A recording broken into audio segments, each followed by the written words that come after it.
Hi, good morning. Nandito po kami ngayon sa Del Pilar, Ilocos Sur, Sitio Butarag. So ito po nga po mga kasama. O, say hi naman.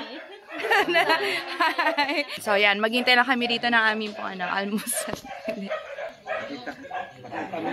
Yan yung sapa, ano po yan, malamig. At dyan po yan nagubugas ng plato, pwedeng maligo. Mission trip nga namin ito sa Ilocos last February 2024 pa. O diba, ang sipag ko talaga mag-upload. But anyway, habang inintay namin ang agahan, ay naglakad-lakad muna kami. Kasi ang ganda ng kapaligiran dyan, guys. So iba namin kasama nandoon, bumaba na dun sa baba. Dyan sila dumaan sa hagdanan na yan. Pagkatapos nakita ko nga to sina sir na nagtitinda ng mga manok, itlog, may baboy din yata dyan. So dinadala talaga nila sa bawat barangay. Bumabiyahe sila kasi ang layo ng palengke dyan sa kanila pong lugar. So sila mismo pumapasok sa bawat sitio at naghahatid or nagtitinda ng mga ulam na lulutuin. At ilang saglit pa nga guys, sama-sama na kami nga nag-almusal at nag-devotion na rin bago kami bumiyahe para sa aming gawain sa araw na yon. Pagkatapos magsiso, ay tuloy na nga kami nagpaalam sa Sitio Butarag. Yung daanan pala rito guys, kung makikita ninyo is napakakipot talaga. So parang ang one way lang siya kaya dahan-dahan lang din yung pagdadrive dyan kasi minsan paliko siya and then parang bangin na yung nasa gilid. Tapos parang wala pang harang yan.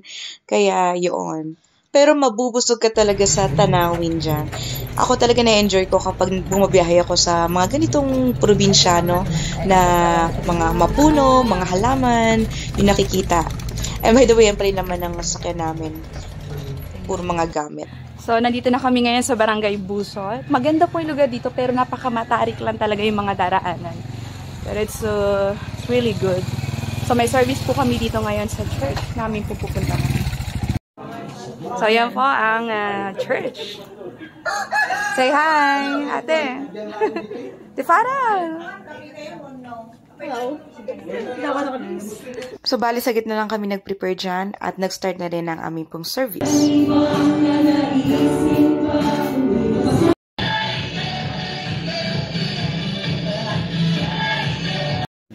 Hi! Say hi! Hello! Cute! Then after service ay nag-minister po kami sa ating mga kababayan dyan sa Barangay Busot at nagabot lang din tayo ng munti pong pagkain para sa kanila. Sa totoo lang, nakailang balik na po kami sa Ilocos pero hindi pa rin ako talaga natutong magsalita ng Ilocano. Pero ngayon, gusto ko na, meron akong desire na mag-aral talaga intentionally para naman makapag-communicate ako sa kanila. At syempre, lunchtime na after po ng service at madalas po talaga gulay ang siniserve sa amin dyan sa Ilocos. Yun naman yung maganda, no? Natututo tayong kumain ng gulay na sariwa pa.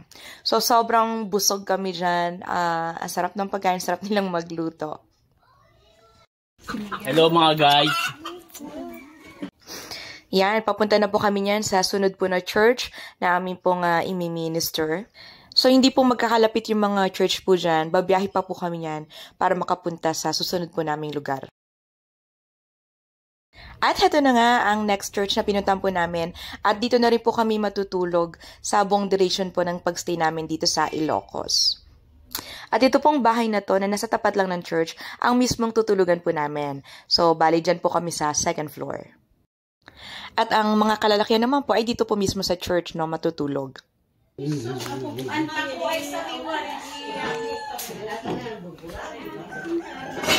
Ay, hello po.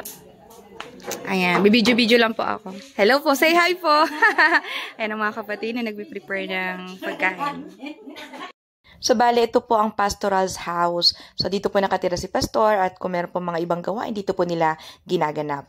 Kapag napupunta talaga kami sa probinsya, very thankful ako sa mga kapatid na tulad po nila na talaga nag-aasikaso po sa aming kakainin at sa aming pong tutuluyan. Kaya talagang I always make sure na makausap po sila. I make time to get to know them kahit sa maikling panahon lamang. Sarap!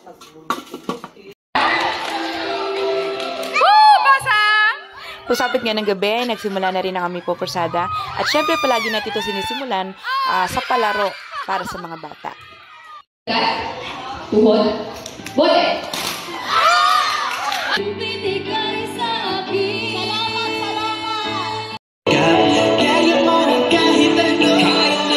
Always give thanks to the Lord kahit na ano pa sitwasyon na meron tayo. And very grateful sa mga tao na amin po nakakasalamuha. Hindi lang po sila nakatanggap ng pagpapala, bagkus kami din po na pagpapala sa buhay nila.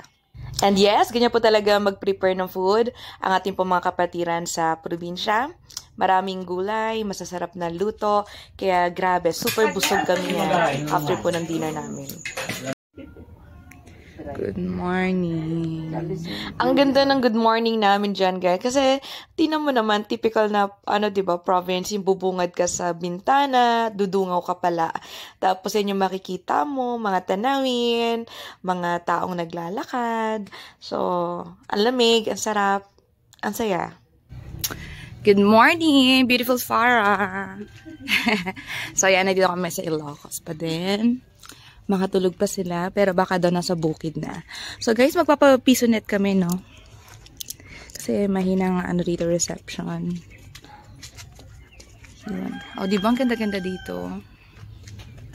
So, kung napanood mo na yung mga dati kong vlog sa mission trips namin, alam mo na maaga talaga akong gumigising at naliligo. Nagpe-prepare kasi nga ayokong makipagsabayan sa iba kong mga kasamahan. So, ito naman yung maganda, di ba? Kasi nakakagala ako, nakabisita ako. Habang yung iba natutulog pa o nagpe-prepare pa. Good morning po.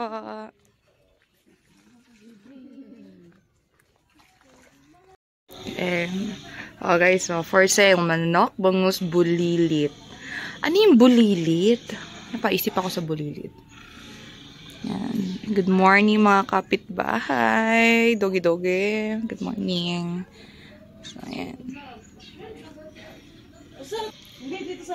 Okay. Yung bulilit pala ay galunggong. Kala ko daga. Ayun. Ay, good morning po. Wow, mga nyog-nyogan po pala rito Nakipagkwentuhan lang kami saglit sa mga lokal. At tapos bumalik na rin kami ni Ate Farah. Tulog pa yun. Ay, gano'n. Mabuti na lang gising na ako. Yes, daig nga ng maagap ang masipag. At para sa misyon sa araw na to, pumunta kami sa isang pong church na kung saan kami po ay magmi-minister sa mga tao. So, dyan pong church po na yan. At nako guys, talaga naman kada punta namin sa bawat church, palagi pong meron pa merienda. Kaya pinakain po muna kami dyan. At pagkatapos po niyan ay tumuloy na rin kami at nagbahay-bahay at nag-invite po sa mga tao para sa krusada po. So kasama ko dyan si Kuya Tino, si Ate Amy, and si Ivy, yung nakamask. Isang oras o mahigit din kami atang nagbahay-bahay dyan. So, nakakapagod siya guys. Hindi madali, pero alam mo yun, masaya. Fulfilling yung feeling. So, salamat talaga sa Lord sa mga ganitong opportunity. At iba namin kasama na nasa ibang lugar din, naglalakad at nag-i-invite. At pagsapit nga ng 6 p.m. ay isa-isa nang nagdatingan yung mga bata at nang marami na sila siguro by 6:30 nag-start na kami magpalaro. So praise God dahil nakadalo sila at pati yung mga kananayan at katatayan ay dumalo din sa amin pong gawain. Salamat,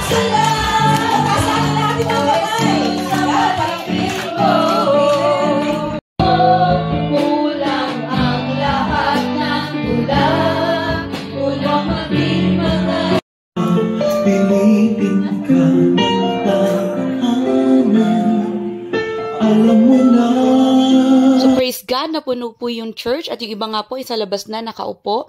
So, may kita po natin na marami na po talaga ang handa ang puso na tumanggap sa mabuting balita ng kaligtasan. Kaya wag po tayo mapagod, magpakasipag po tayo lalo na i-share po ang ating pong Panginoong Hesukristo. Thank you Lord for the victory ng aming pong gawain. So yun lamang po ang aming pong mission trip dito sa Ilocos at magkita-kita po tayo sa susunod na pagpunta namin dito. Thank you Lord, to you be all the glory. Thank you guys for watching.